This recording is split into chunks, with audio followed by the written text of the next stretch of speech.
Welcome to another interview about hope. Today, I'm super excited to be joined by Chief of Police in Cowley County in Kansas, Eric Burr. Is that correct? You're the Chief of Police there. How long have you served in that position?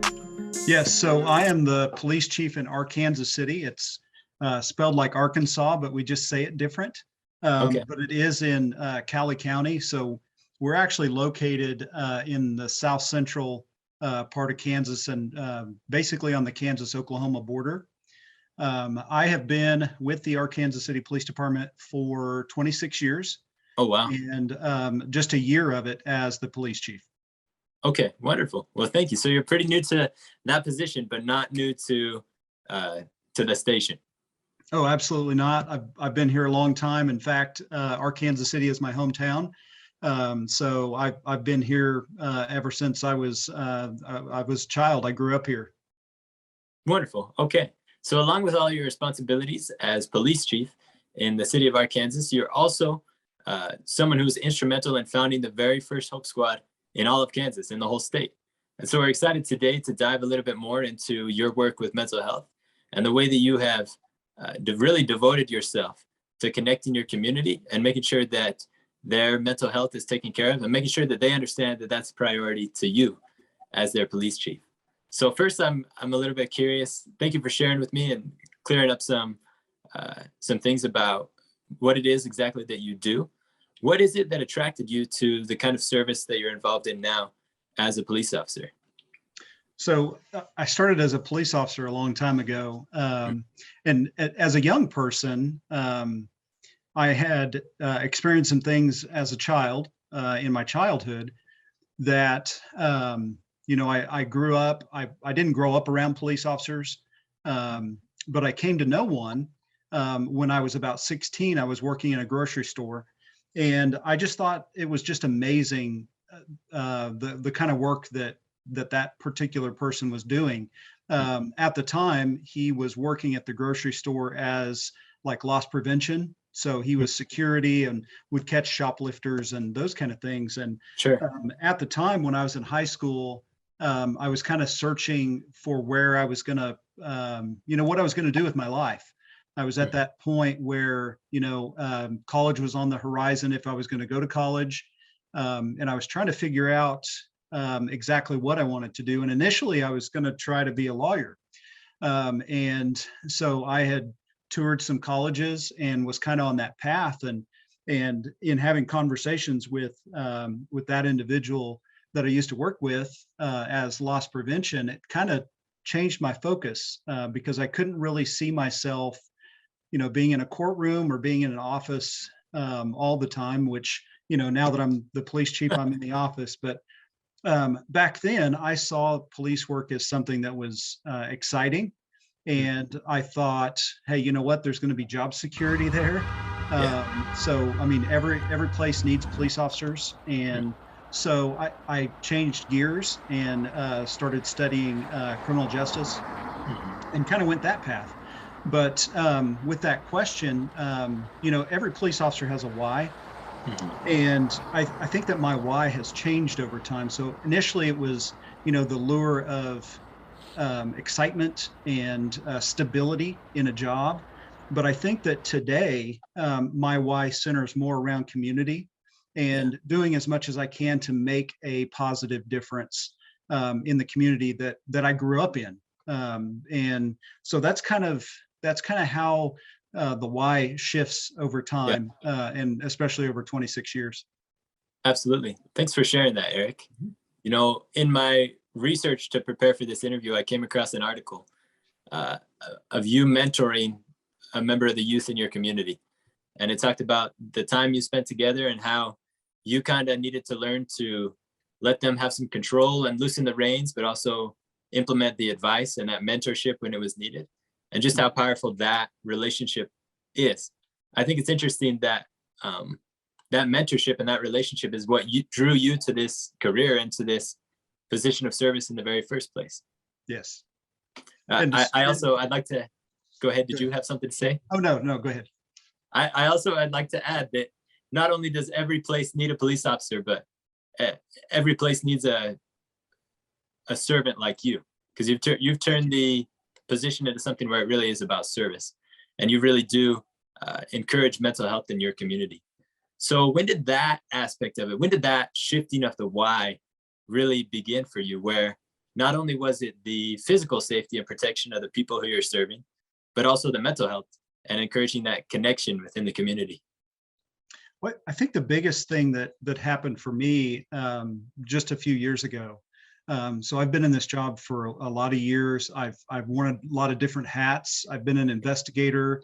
I was a DARE officer, so I worked in the schools, and I obviously worked patrol and worked my way up into supervision. But something that impacted me just a couple of years ago was the loss of a young man to suicide here in Arkansas City.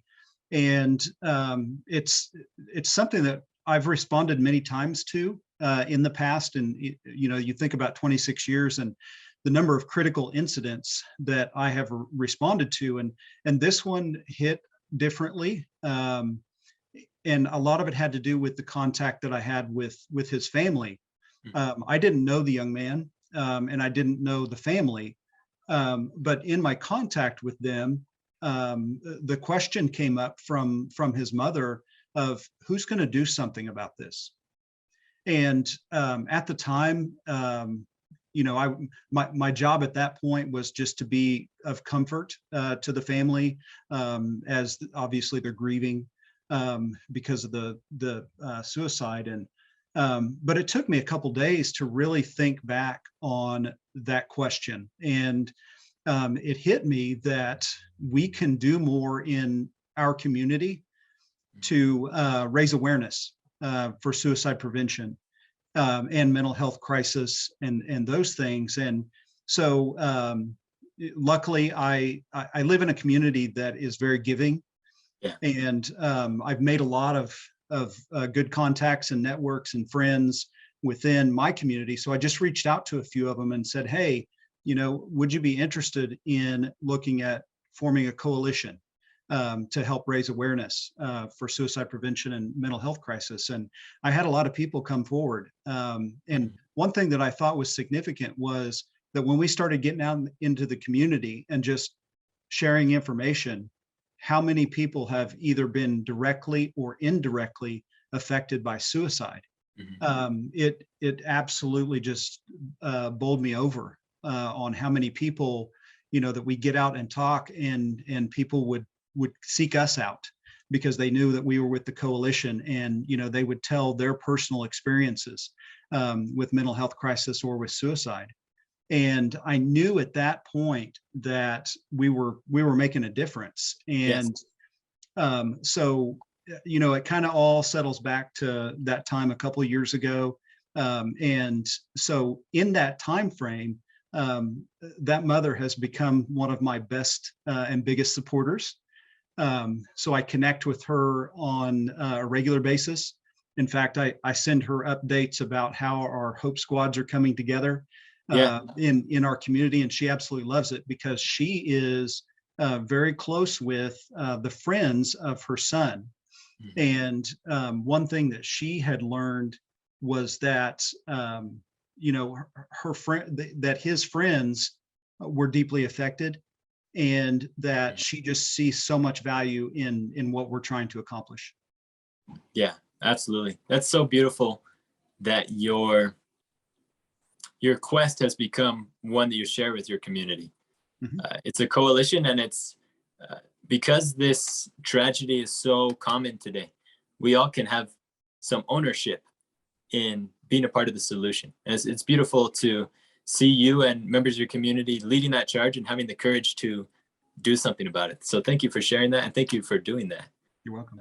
The things that a police officer or a public servant in many different fields sees on a daily basis can be really difficult. And I'm sure from experience that they can start to wear down on you. So I really commend you for allowing yourself to be touched by those things, to be moved by them and say, if somebody needs to do something about it, why not me? Why don't I start with my own two hands and see what I can begin? That story, in a lot of ways that you shared, parallels the founder of Hope Squad, Dr. Greg Hudnall's story. where he had a personal experience where he was called to the scene of a suicide, and it changed his life. It changed his direction and his purpose, and his why became a quest to bring hope to those people who really, really need it, for their families and their friends, and especially those young people. So I'm curious, as a police officer, how do you change the way you do things on a daily basis so that it's not only the stereotypical falsified version of, I carry a gun and I'm here to protect you and I pull you over and arrest you. I know that's not really what most people who serve in law enforcement are like. How do you change it to where your purpose is to connect and serve? I think a lot of it has to do with just valuing people and putting people first. The community I serve, I try to find any way that I can, try to influence people in a positive way. I go out of my way to create relationships and network with people. So, that's just been a driving force for me, especially over the last 5 to 6 years. So our police department, and we've got a great group of people that I work with here at the Arkansas City Police Department, because our culture has really changed and shifted toward being very community focused. So we place a very high value on the relationships that we're building with everyone within our community, because we work for them, and we want to make sure that they're safe and that they're happy and prosperous and successful. And so, we do little things like we have a popsicle patrol. So we take, freezer pops out to the, to a local park and pass those out. And it's a really great way to just strike up conversations with people that you would not normally have contact with and have discussions with. And it's those times that we're able to build trust and we're able to build those relationships. And, that's just one example. We do Coffee with a Cop, and that's a platform where, we go to a local business and we invite people in and we just talk. There's no agenda. It's just us and people from the community coming together and talking over whatever they want to talk about. And so one of the other things too is that we are super involved in our schools. We do a High Five Friday where we'll go out at 7:30 and we'll welcome the students to school with high fives. And so it's not uncommon for probably about 7 or 8, and as many as I think I counted 13 one time, which we're not a very big department. So having 13 staff members at one school is huge, because that's almost half of our entire staff. But I know that our employees love it. And I think it fills their cup to be able to go out and see those smiles and see that reaction that we get, especially from students and staff and parents. They all love it, and we love it too. So really, from a policing standpoint, there are those times that we have to respond to calls, we have to investigate critical incidents, and we do have to effect arrests, and we have to, do traffic control and write tickets and those kind of things. But I know that our staff here really places a lot of value on those times that we can get out and have those contacts in the community that are positive, that make us smile, and that we can share smiles with everyone else in the community. Yeah, absolutely. A lot of what you described reminds me of exactly what the responsibilities of Hope Squad member are. You get out and talk to people, you're friendly, you get to know people, and that connection of simply knowing somebody's name does a whole lot for the relationship. It changes things in a big way. And of course, you still have to do those other things. You take the responsibility of keeping us safe, but oftentimes that can be something that's intimidating, something that is scary, that we don't understand. But once you cross that bridge, I think that every way that you shared of doing that is wonderful. Once you cross that bridge, then it's a relationship and it's a connection. It's not just, enforcement and me versus you. It's us working together as a community. Right. It's a lot of problem solving. Yeah. And I know that, you know, hiring is one of the most important things that I can do for my department and my community. So the people that I look for to hire as police officers Yeah. have outstanding customer service skills, Yeah. who can communicate and aren't shy about walking up to somebody on a sidewalk and saying, "Hey, how's your day? Is there something I can do for you?" So those are people that we really seek out. Yeah. And what I love about Hope Squad is that it has that same mentality, Mhm. that when you see someone, it is uncomfortable sometimes, socially uncomfortable, Right. walk up to somebody that you don't know or may not necessarily be in your circle of friends, Mhm. to be able to say, "Hey, how are you doing today?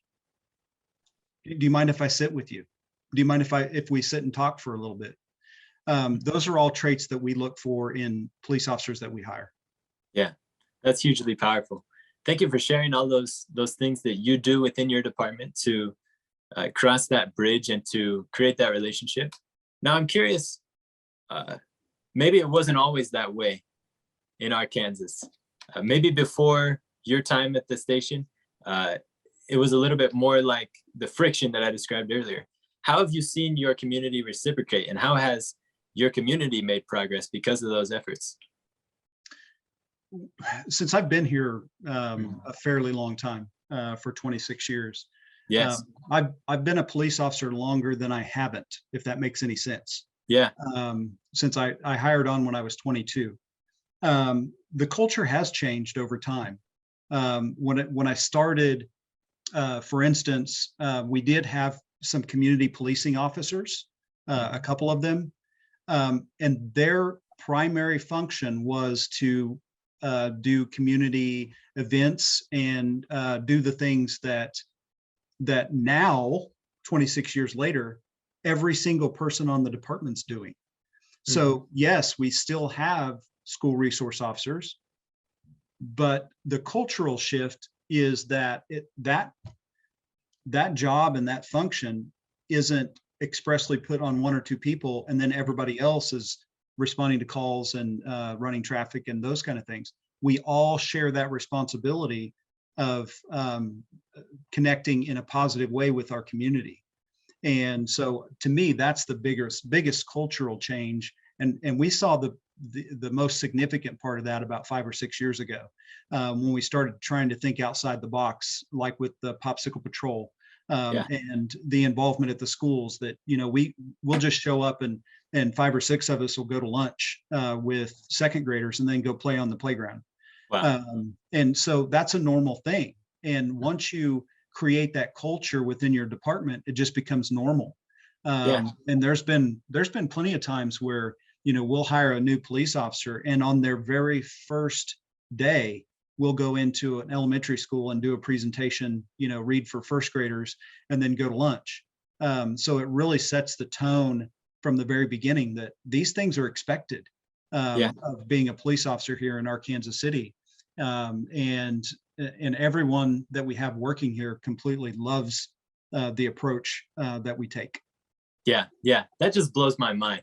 And the ripple effect in your community, as I've been reading about it, it really is evident.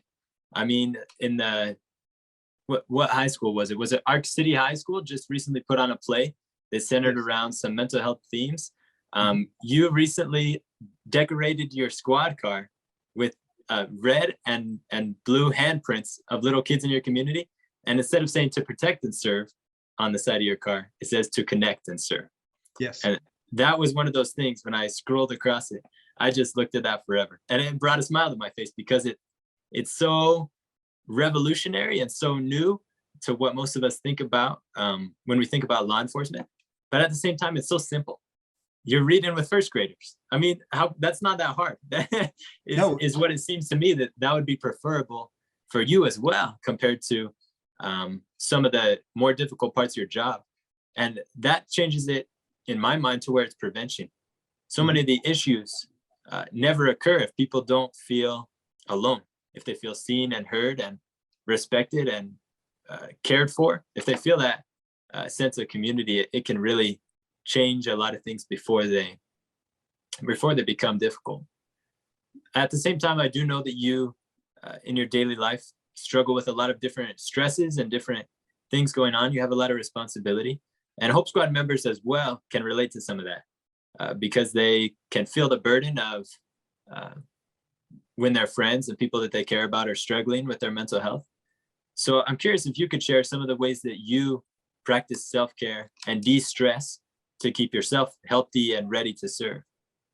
Yeah, I think the biggest thing for me, and we've already talked about the community outreach part of the Yeah. job itself, but there are so many positive, good feelings that Mhm. that we get from that. So I tend to put myself in those positions as often as I can, because there are days where I'm just not feeling it, and Mhm. it may start out as kind of a bad day, and I know if I've got a full day of meetings or things like that ahead of me, and so having those positive interactions, like going and doing high fives first thing in the morning at the schools, immediately turns my day around, Yeah, because of those, because of that positive interaction, sharing those smiles and those, sorry about that, you're good.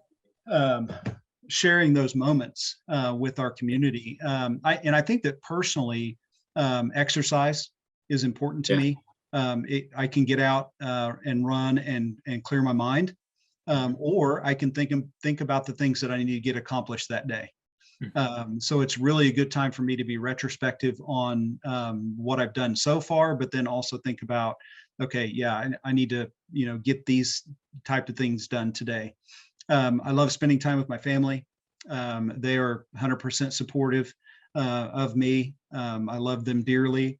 I also like to fish, and so that's another outlet for me. And I read. I love reading books, nonfiction, fiction. It doesn't matter. Yeah. But I love to read, and that's a time for me, you know, by myself most of the time. So, I usually get up pretty early in the morning to get my exercise in, and then I have time that I can drink coffee and read in the mornings Yeah. before I start my day. So that's really kind of my regimen. Mhm. Yeah, all of those are wonderful things. The relaxation, making sure that you have things organized, time with people you care about, exercise, and also one that, if I heard it correctly, one of the big things that fills you back up is when you serve others. You're also taking care of yourself when you do that. Yep, Isn't that powerful? absolutely. Yep. Yeah, I love that we're set up that way, and that's something I've definitely experienced through my work with Hope Squad as well. Is that uh, it's pretty much impossible to bring hope and light and joy to somebody else without also some of that affecting you and your life as well. Oh, it definitely comes back Yeah, tenfold. absolutely, absolutely. Um, I can tell from the time we've shared together today and from the things that I've read about your community that you really do value that relationship with young people. And a lot of your focus is with the youth and making sure that they're healthy and that they and their potential are protected. That the change that they're bringing to the future of our society is really one of the priorities on your list with all the things that you work with and are responsible for. How do you hope your efforts towards young people help them to feel? How do you hope young people where you live in your community feel because of your efforts? I really hope they feel empowered, Mm. especially with the programs that are coming into place. So we're going to have 3 Hope Squads here Mhm. in our Kansas City, at the high school, the middle school, and also at Cowley College. And so I really hope that it's a great thing for empowering people to know that they can reach out and that there are resources available. I think it's going to be absolutely amazing to be able to teach a group of squad members Yeah. what to look for in mental health crisis. Yes.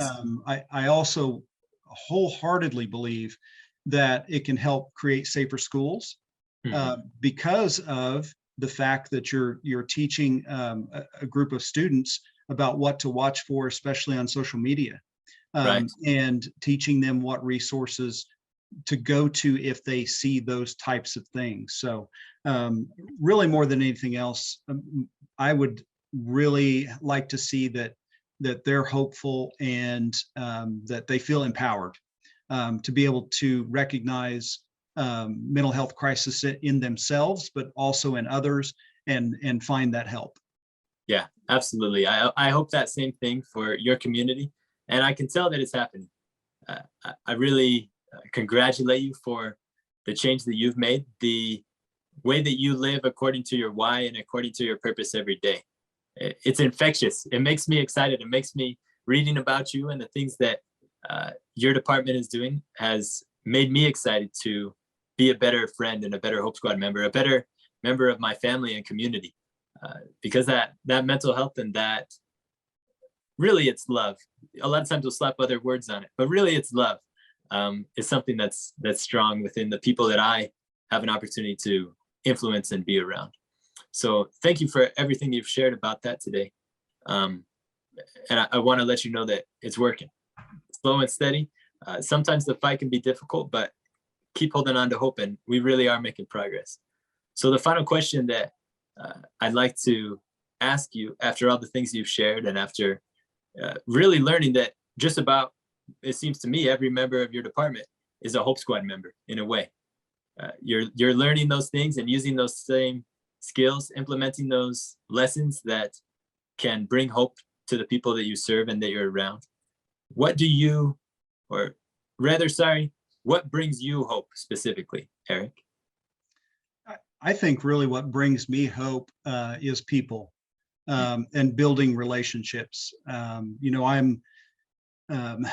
looked at a lot of different programs, and Hope Squad always seemed to be the one that we come back to, because I feel like it's going to make the biggest difference, especially with not only the students that are involved directly with Hope Squad, but the entire student body. So more than anything else, I think that I find hope in the future of building those relationships, and I can't wait to be involved in all of the Hope Squads, to meet all of them, because there's going to be several students that I don't know, but I'm definitely going to take every opportunity I can to get to know them at a personal level, and I know that I'm trying to be a good role model for them as well. But yeah, I think at the end of the day, it's about the people. Yes. Yeah. Thanks so much. It's the young people. That's what it is. It's youth. And we need your mentorship and your support in order to make the progress that we need and to bring that hope. So thank you for doing that. You're welcome. Hey, I hope that you loved learning from the insights of Arkansas City Police Chief Eric Burr. If you'd like to learn again with us next time, you can subscribe to the channel. And as always, tons of hope headed your way.